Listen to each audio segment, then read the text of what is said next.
What's up, Landmark Church? It's me, Shanell Jones.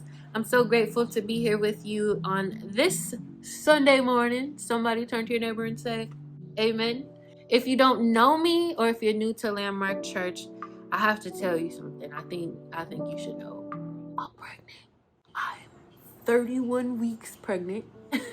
And in about 9 weeks, my husband, Kaylin Jones, and I are going to have a little baby girl.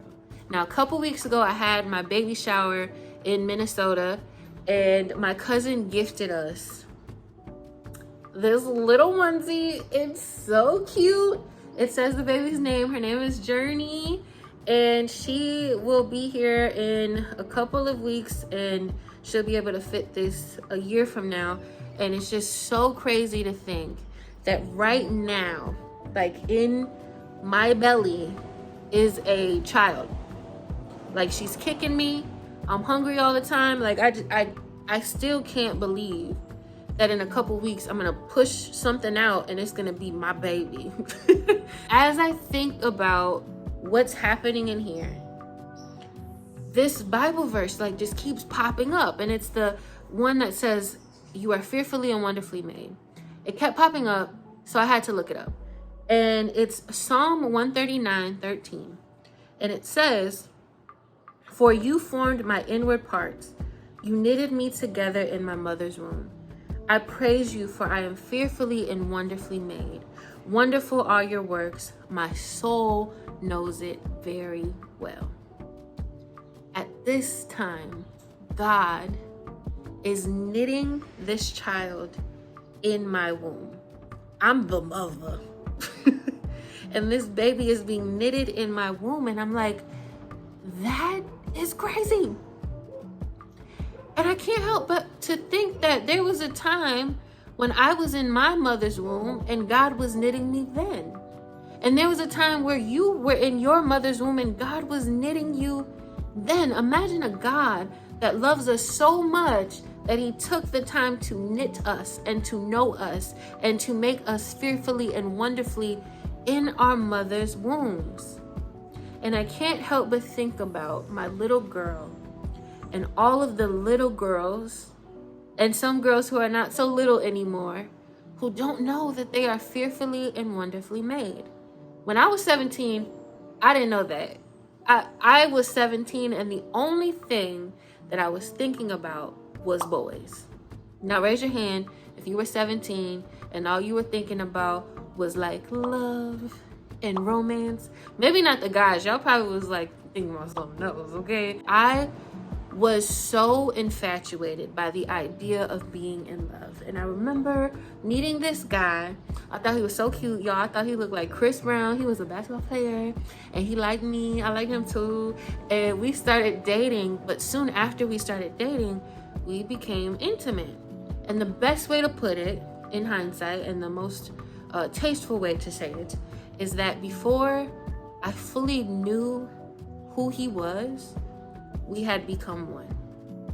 Before I knew that he would be unfaithful, before I knew that he was dishonest, before I knew that he would break my heart over and over and over again, we had become one. Before I knew that I would absolutely lose my mind and lose myself in this relationship and lose all of my friends, we had become one. Now, there's something so intricate that happens when you become one with someone. And it's like all thoughts, all logic goes out of the window. And the only thing that matters is my connection with this person. And I can oftentimes mistake lust, the lust of this relationship, with love. And at the time, being a girl who wanted to be in love so badly, I had this perception that, you know, even though he's cheating on me, even though he's not nice to me, even though I feel not myself and I feel like the worst of me is coming out, we must be in love because we are having sex. And I can't help but think about how many young girls feel like that.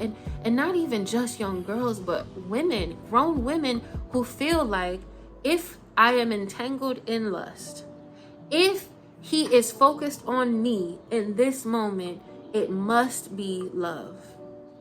At some point, I snapped out of it. I realized that I was hurting. I was physically hurting myself. I was desperate. I was alone, and I was tired. I finally left that relationship. It took me about 7 times, and on the 7th time, I was like, "This is it." And it was no easier than the other 6 times, because I went through it the next year and a half just trying to break that bondage with this person. And it actually took me having to like declare some things over my life. I went to therapy. I started a podcast. I wrote an album, and I had this music, and I was performing everywhere, just trying to like overcome this. But that tie was so strong that I felt like I was losing out on true love when I left that relationship. But I remember like running across this podcast, and these women on the podcast were talking about how they had decided that they were going to be celibate in their relationships. So they said, I went to my boyfriend and I told him I'm not having sex for a year, and he was like, okay. And hearing that, I was like, you went to your man and said you weren't having sex for a year, and he said okay? I was like, what kind of man would be okay with you making a decision about your body to abstain from sex? I was like, what kind of man would do that? I always thought that you had to have sex. So I was like, I want to experience that freedom. So I decided that in my dating life, I was going to be abstinent from having sex. I was not going to have sex. And it wasn't until later that I decided that that would be until marriage. But I was like, just until I meet somebody that loves me for me, back to this whole love thing, just until I find somebody that loves me for me, I will abstain from having sex. So I remember like meeting these guys, fine guys, beautiful guys, wonderful guys, lame guys, cool guys. Like I met guys, and I would go on dates with them, or I'd be, texting them or whatever. But it always seemed like it never got further than where I wanted it to go. When I tell y'all, I got ghosted so many times, and I was like, what is wrong with me? And I realized because I was abstaining from having sex, it started to feel like men just didn't want me. And overall, it made me feel like I wasn't good enough. Like if I'm not giving you my body, but I'm giving you personality, I'm giving you this, I'm giving you that, I'm giving you, I could be the best girlfriend you ever had in your life, and you still don't like me. It just brought up this rejection that I had never experienced before, because I was so used to just giving my whole self away. So now I was being rejected for being me, and I didn't know what to do with that. So there was a breaking point I had where I was like, okay, if I am not going to be accepted for just being me, then I might as well go back to what I was used to. And so there was a point where I fell back into that lust trap. I gave myself away. And afterwards, I felt so bad. And I felt so ashamed. And I wanted to detach myself from that person. And I remember talking to my friend, and I was like, that's not me. And my friend said, that is you. You did the thing. And now you need to repent. And so I did. And I was like, God, whatever I have to do to be clean, cleanse me. It doesn't work like that. And I had to face myself. And I went back to therapy, and I did some work. But it wasn't until then to when I was like, God, I don't know what I'm doing wrong. I don't get why these guys don't like me, but I feel empty. I feel insecure. I feel like I'm not good enough. God, I need your help. When I surrendered myself, God instructed me. Like I just felt like this freedom come over me that I had never felt before. And in that time, I realized that I had spent so much of my life seeking the approval of a man that I didn't know that I was already approved and loved by God. When you understand that you are approved and loved by God, that you are fearfully and wonderfully made, there is no feeling like it. And so I was like, God, I want to know more. So I started to study what it meant to be loved by God. And I started to study what my assignment was as a single person. What was God's intentions for me when he created me to be who I am? Does God have a plan for me as a woman? Does God have a plan for my life? Does God care about me? Does he love me? I started reading books.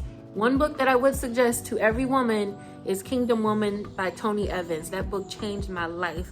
But I started to see that God really cared about me and he really loved me despite the things that I had done, or despite the life that I had lived. I didn't have to perform for God. I didn't have to be something that I wasn't to be loved by God. He just loved me. And that was a concept that I had never experienced, because in my dating life and in my relationship, I thought I had to do something in order to be loved. But God was saying, I love you, and that's it. So I fell in love with God, and God showed me how much he loved me. And that verse, I'm fearfully and wonderfully made, started to become reality in my life. And these guys that I was chasing after, thinking that I needed them in order to be accepted and loved in the world, they started looking like little boys to me. I was like, oh, like you weren't the guy for me. So a couple months after discovering that about myself and, going back to therapy and all these things, I met this guy who became my husband. And it was crazy, because all of the things that I had done in the past to be approved by men, my husband did not care about. And what God showed me was that here's a man who will love you unconditionally in the way that I first taught you to be loved. I love you because you are you. And before you even knew you, before your mother even knew you, I knitted you in her womb. In the dark place, you were created. I knitted you. I thought of you. I made you fearfully and wonderfully. And now here is someone who will love you in that way. Someone who I also knitted in his mother's womb. Someone who I also fearfully and wonderfully made. Someone who loves me. And therefore, I'm going to play matchmaker and I'm going to put y'all together. There is no love like self-love. There is no love like being loved by God. And there is no love like being unconditionally loved by someone who you do not have to perform for. I can't wait to bring my little baby girl into the world and raise her knowing that she is fearfully and wonderfully made. And before she even came into this world, she was knitted together by a God who loves her unconditionally. And there is no boy, there is no man, there is no opportunity, there is no job, there's no amount of money. There's nothing in this world that can love her more than God already loves her. She is already approved. She is already accepted. She is already loved by God. And I wish and I pray that more girls, more women, more men, more people could just know that they are loved. And instead of chasing the acceptance of man, they would chase and go after the Father who loves them, who wants a relationship with them, and who will add all other things when they focus on the kingdom. Thank you all today for listening. I hope you go out and change the world.